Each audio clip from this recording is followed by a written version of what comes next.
10-Minute Jazz Lesson Podcast, episode 350.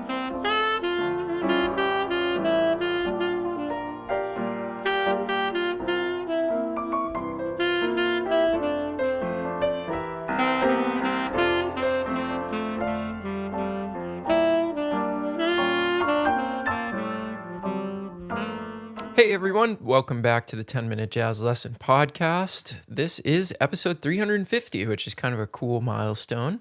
We're not going to make a big deal out of it, but I just want to say I appreciate you all so much for keeping this show going for as long as it has been going. So we're going to start a new series this month, and this one is going to feature the music of one of my favorite saxophonists of all time, the great Hank Mobley.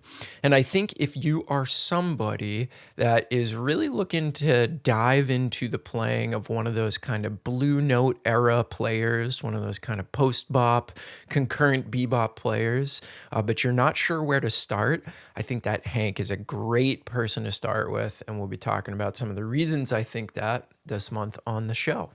Before we jump into the show, as always, just want to remind you this is a listener-supported podcast, which means we rely on listeners just like you to keep the podcast going in the form of a small monthly donation. And in return for that, you do get PDFs and audio examples of every single episode that we do, which are fantastic jazz education tools. We do that through the Patreon platform. You can find that by going to our website, 10minutejazzlesson.com, clicking on one of the Patreon banners, or simply going to patreon.com and searching for 10-Minute Jazz Lesson Podcast. Wanted to give a quick shout out to some new patrons this week. Thank you to our new $5 patron, John. Thank you to our new $3 patrons, Matus, Martin, and Jonathan. Thank you guys so much for deciding to become a part of the 10-Minute Jazz Lesson family. And of course, to the over 350 members we have over there supporting the show, thank you. We could not do this without you, and there's no way we would have gotten to episode 350 without your tremendous support. So again, 10minutejazzlesson.com, click on one of the Patreon banners, or go to patreon.com and search for the 10-Minute Jazz Lesson Podcast. All right, so we're going to be looking at a couple of concepts in Hank's playing that makes him so fantastic to, first of all, listen to and then just enjoy, but really what makes his playing tick and what we can kind of study and take with us.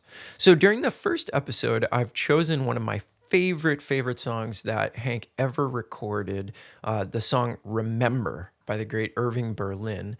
And I love his solo so much on this. This, along with a handful of other tunes, are the ones that I just keep coming back to in terms of listening to Hank Mobley and trying to learn from him. And the part that we're going to look at in this particular track is the first 4 bars of the form on Remember. Okay, it's this really cool descending chord progression, and we're going to talk about what Mobley does over it that just makes it so special and makes it worthy of studying. So the first 4 bars of this tune, Remember, have this really cool descending chord progression. So it starts on a concert D-flat major 7 chord, and then it moves down to concert C7, so down a half step. Then it moves down to concert B7, and then finally, it moves down to concert B-flat 7. So all half-step descending chords.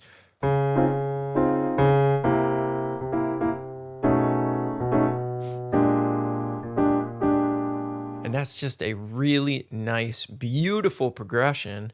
And Hank handles it in a really cool way. So you've heard me talk about sequential playing before. And basically what that means is playing an idea over a chord or in a key. And then as the tune moves through different chords or different keys, adapting that same idea to the new chord or the new key. That is what we call sequencing or sequential playing. And in this solo, in Hank Mobley's solo on this tune, it's like a masterclass in sequential playing. So what I want to do is I want to look at 3 examples of what Hank Mobley plays over these first 4 bars and talk a little bit about how marvelously he's handling the sequences. So let's start with the first one on your PDF from this week. This is over the first 4 bars, and then we'll chat about it for a second. And before we dive into this example, most times I play with a backing track or like piano accompaniment on this podcast, but the nature of the stuff we're studying this week, because it's so sequential and because Hank Mobley is such an awesome player, we don't even need a backing track. So you're going to hear the changes through his playing. That's one of the beauties of it. And I'm just going to play along with a metronome here.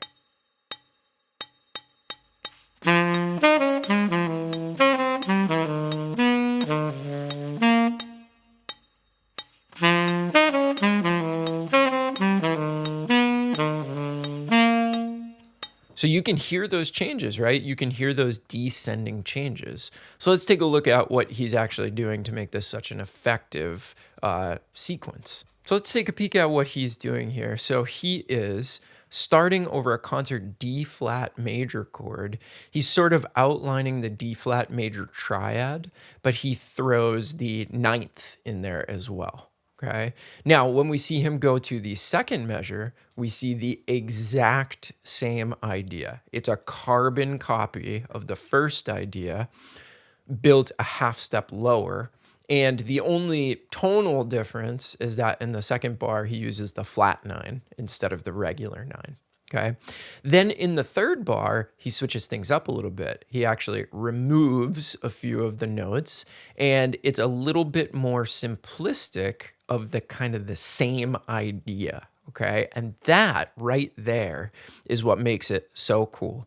So he's not playing the exact same thing in all 4 bars. He starts out by playing basically exactly the same thing from measure 1 to measure 2, but then he slightly changes it up while still maintaining the essence of the idea that he started with. And then if we look at bar 4, he goes somewhere completely different, but actually, if you notice, it's not that different at all. He still starts on the 3rd and goes up to the root, but there's nothing that comes after it. Just a masterclass on sequential playing, where what we don't want to do is play the same thing 4 times in a row. Okay. And you're not going to see that in any of these examples. What we want to do is give the listener the idea of, hey, these are related, but they're not carbon copies of one another. Okay. So that first example, honestly, it might be my favorite one out of the 3 because it is just so masterful the way that he handles it. But let's go on to the second example.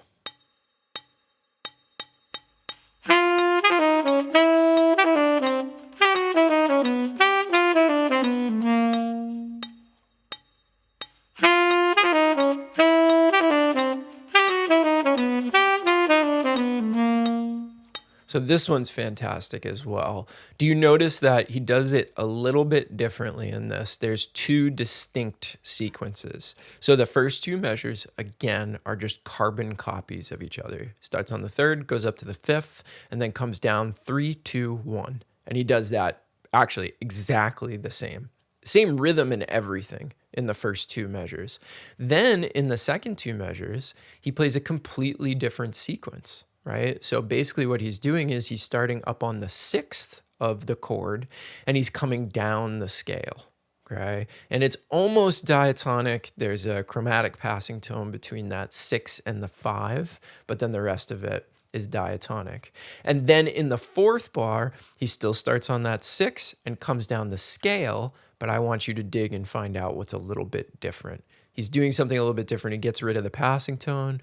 And what he does at the end of the 3rd bar is he inserts a little enclosure to the note that happens on the downbeat of the 5th bar. And that's how, again, he's just very, very, very subtly switching things up.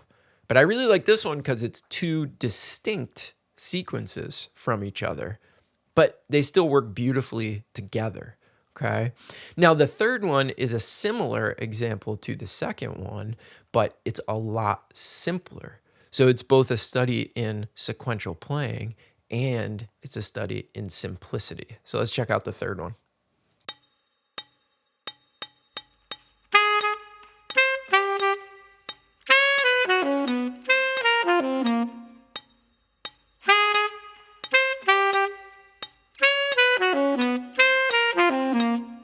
Isn't that just awesome? The first two measures are so simple. 5 5 7 5 5, and that's it. That's the whole thing. And then he plays a different sequence that's actually really, really cool. It's based off of this kind of fourth sound. So if you look at the third measure, he starts up on the ninth, and then he comes down and he goes to the root, but then he plays down a fourth to the fifth of the chord. That was really confusing the way I said that. So he's starting on the root and he goes down to the fifth, which results in the interval of a fourth. And then once he's on that fifth, he goes down to the second, which is another interval of a fourth. So you get this kind of cool fourth sound. And then he does the exact same thing that he did in the third bar in the fourth bar. Okay. So the first two bars really subtle, a lot of space. And then he hits you with this really, really cool fourth sequence over the third and fourth bar. So this is very similar to what we have seen in the second example, right? He plays a sequence over the first two measures, then a different sequence over the second two measures. So what can we learn from this? What can we do?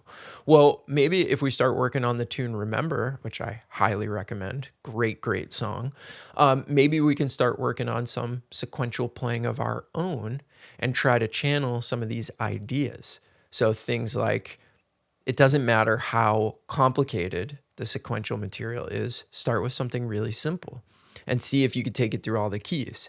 Then once you can take the same idea through all those different chords, see what you can do to switch it up, to do what Hank Mobley is doing here, where it's not just exactly the same thing over every single measure. There are slight differences that make all the difference in the world.